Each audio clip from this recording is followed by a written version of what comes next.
માતાજી મિત્રો, હું આપનો વાગેશ ગઢિયા. મિત્રો, આજે આપણે એક એવી જ કુદરતી અને રમણીય અને પવિત્ર અને પાવન એવી કુવારકા નદીના કિનારે આવેલ એક મસ્ત જગ્યા બતાવવા જઈ રહ્યો છું. આ જગ્યા છે શેભર ગોગા મહારાજની જગ્યા. આ જગ્યાએ નાગપોચમ અને જે દિવાળી પછી લાભ પોચમ આવે છે, આ દિવસોમાં બહુ જ ભવ્યથી ભવ્ય મોટો મેળો ભરાતો હોય છે.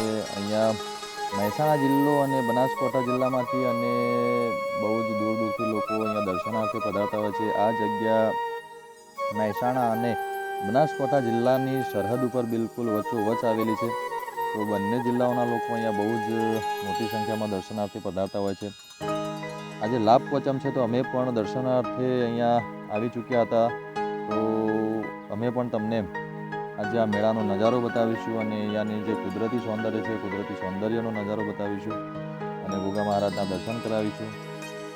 તો આવો સૌ સાથે મળીને ગોગા મહારાજના દર્શન કરી અને કુદરતી સૌંદર્ય નિહાળીએ. મિત્રો, અહીંયા મંદિરની બિલકુલ એક્ઝેક્ટ પાછળ એક ડુંગર આવેલો છે. તો આ ડુંગર ઉપર પણ ગોગા મહારાજનું મંદિર છે. અહીંયા પણ લોકો બહુ જ મોટી સંખ્યામાં દર્શનાર્થે જતા હોય. તમે જોઈ રહ્યા છો અહીંયા ઉપર લોકો દેખાઈ રહ્યા છે, જે ઉપર દર્શન કરવા ગયેલા છે. મિત્રો, આજે અમે તમને આ ડુંગર ઉપર જઈને તો નજારો નહીં બતાવી શકીએ, પણ ફરીથી નેક્સ્ટ ટાઈમ અમે ક્યારેક આવીશું તો ફરી તમને આ ડુંગરનો ત્યાં ઉપર જઈને નજારો બતાવીશું. મિત્રો, તમે આજુબાજુ જોઈ રહ્યા છો કેટલું મસ્ત સુંદર નજારો છે, કુદરતી વાતાવરણ છે અને બહુ જ મોટું જંગલ પણ અહીંયા દેખાઈ રહ્યું છે. મિત્રો, નીચે રસ્તામાં તમે જુઓ છો નાની મોટી ખાણીપીણીની અને છોકરાઓ માટે રમકડાઓની અને ઠંડા પીણાની સ્ટોલો હોય છે.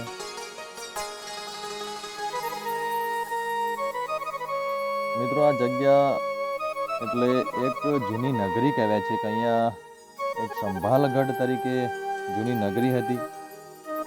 તો એનો અપભ્રંશ શબ્દ થઈને શેભર એવું નામ પડેલ છે. મિત્રો, શેભરગઢ વિશે અમે તમને અમારા બીજા ભાગમાં એની પૂરી કહાની અને પૂરી હકીકત શું છે એની અમે તમને માહિતી આપીશું. આજે તો અમે તમને આ જે મેળો છે, મેળાનો નજારો બતાવીશું અને અહીંયા આજુબાજુ જે લોકેશન સારું એવું છે એ લોકેશનનો નજારો બતાવીશું. અમે તમને અમારા બીજા ભાગમાં જે જૂનું મંદિર જે ગોગા મહારાજનું છે, અહીંયાથી નવા મંદિરથી અડધો 1 કિલોમીટર દૂર છે, એ મંદિર પણ બતાવીશું. કુવારકા નદી પણ બતાવીશું અને ડુંગર ઉપર જઈને ડુંગરનો પણ નજારો તમને બતાવીશું. તો મિત્રો, આ જે તમે હાલ જોઈ રહ્યા છો તે લાભ પોચમના મેળાનો નજારો છે. આપણે પહોંચી ચૂક્યા છીએ છેક ગોગા મહારાજના મંદિરની નજીક. તો આવો સૌ સાથે મળીને ગોગા મહારાજના મંદિરે જઈએ અને એમના દર્શન કરીએ. મિત્રો, બહુ જ મોટી સંખ્યામાં આજે લોકો આવ્યા છે.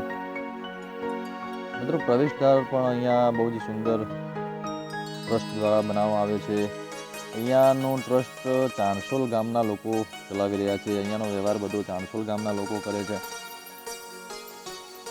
મિત્રો, અહીંયા બહુ જ સારી એવી સુવિધાઓ કરવામાં આવી છે ટ્રસ્ટ દ્વારા. અહીંયા આરામગૃહ છે, ભોજનાલય છે અને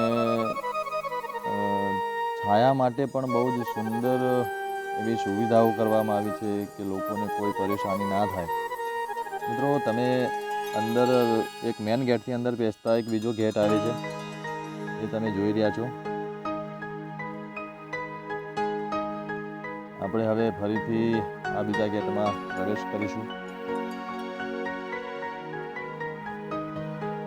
આજે તો બહુ જ લોકોનું અહીંયા ઘોડાપુર ઉમટ્યું છે. લાભ પોચમ છે તો લોકો બહુ જ દર્શનાર્થે આવે છે. તમે સામે જોઈ રહ્યા છો બહુ જ મોટી સંખ્યામાં લોકો છે અહીંયા. મિત્રો, શેભરગઢનો અહીંયા બહુ જ મોટો મહિમા છે. લોકો બહુ જ મોટી સંખ્યામાં અહીંયા આવે છે. તમે સામે જોઈ રહ્યા છો તે બસોનું ટાઈમ ટેબલ છે. અહીંયા જે બસો આવે છે એ બસોનું ટાઈમ ટેબલ છે.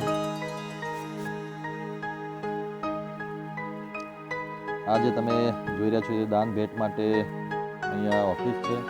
મિત્રો, આટલું સરસ મંદિર અહીંયા છે જે અહીંયા આવીને તમને લાગશે કે આપણે કોઈક નાગલોકમાં આવી ગયા છે. આ મંદિર એટલું સુંદર ને રળિયામણું બનાવવામાં આવ્યું છે કે આ મંદિરની ચારે બાજુ તમે જ્યાં પણ નજર કરો ત્યાં બધા જ નાગ એટલે નાગ જ દેખાતા હોય છે. બહુ જ જોરદાર છે. આ મિત્રો તમે જે સ્ક્રીનમાં જોઈ રહ્યા છો સામે એ મંદિરની અંદરનો નજારો છે.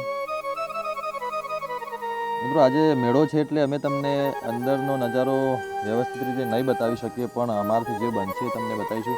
મિત્રો તમે જે જોઈ રહ્યા છો સામે એ જે નવીન મંદિર છે એની બાજુમાં નાનું એવું એક જૂનું મંદિર છે.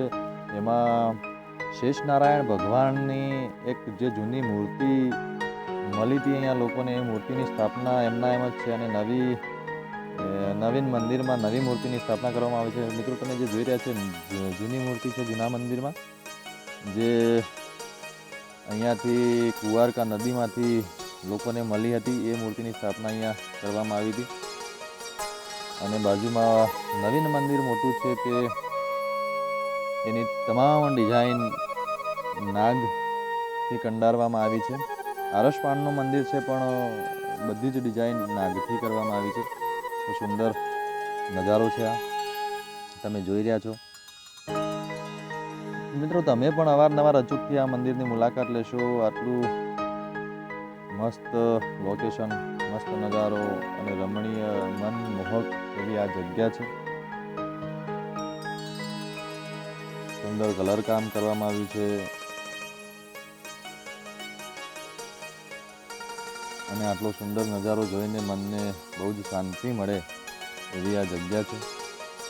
મિત્રો તમે અંદર જોઈ રહ્યા છો દુર્ગા મહારાજની મૂર્તિ. હવે તમને બહારનો નજારો બતાવીશું. જો એકદમ નજીકથી હું તમને મંદિર બતાવી રહ્યો છું.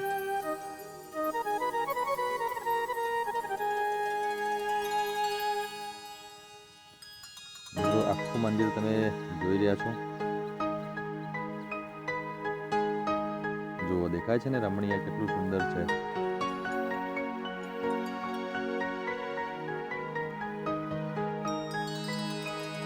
મિત્રો ટ્રસ્ટ દ્વારા બહુ જ સુંદર અહીંયા સુવિધાઓ કરવામાં આવી છે. તમે સામે જોઈ રહ્યા છો શેબર ગોગાધામ, એક બહુ જ જોરદાર મસ્ત કલર કામ કરીને ગોગા મહારાજની પ્રતિમા બનાવવામાં આવી છે.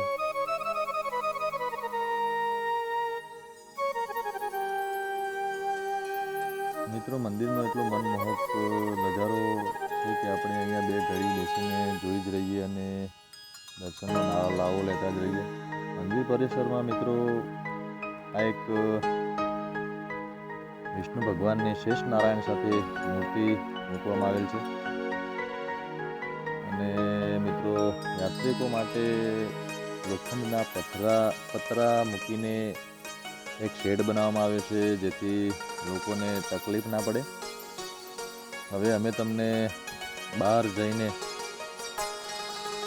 લોકેશન બતાવીશું. આ જે તમે સામે જોઈ રહ્યા છો તે મિત્રો ભોજનશાળા છે અને ભોજનશાળાની અંદર જે વિષ્ણુ ભગવાનના 10 અવતારો હતા એ 10 અવતારોની પ્રતિમાઓ જે તમે જોઈ રહ્યા છો અને અંદર રામાયણની આખી જ રામાયણ દર્શાવતી બધી પ્રતિમાઓ અંદર કંડારેલી છે.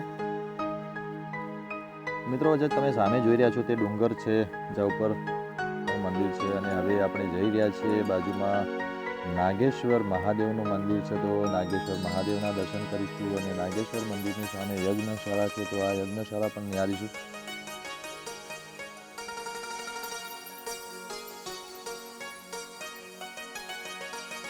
મિત્રો લોકો અહીંયા આવીને પોતાના ફોટા પાડે છે, સેલ્ફી લેવાનો આનંદ લે છે.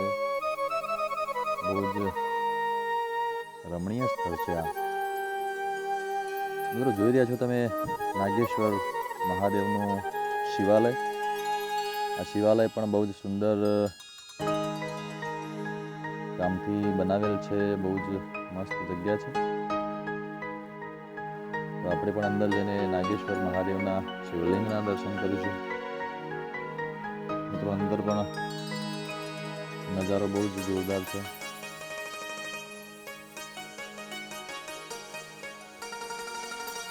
મિત્રો તમે શિવલિંગ જોઈ રહ્યા છો. અંદરનું પણ કલર કામ બહુ જ જોરદાર કરેલ છે અને શિવલિંગનો નજારો પણ બહુ જ મસ્ત દેખાય છે. મિત્રો તમે ઉપર જે જોઈ રહ્યા છો અંદર ગર્ભગૃહમાં અંદર મંદિરમાં બેસતા જ જે આપણા જ્યોતિર્લિંગો છે, જ્યોતિર્લિંગોની પ્રતિમાઓની અહીંયા કલર કામ કરીને કંડારવામાં આવી છે. અહીંયા બધા જ જ્યોતિર્લિંગો છે.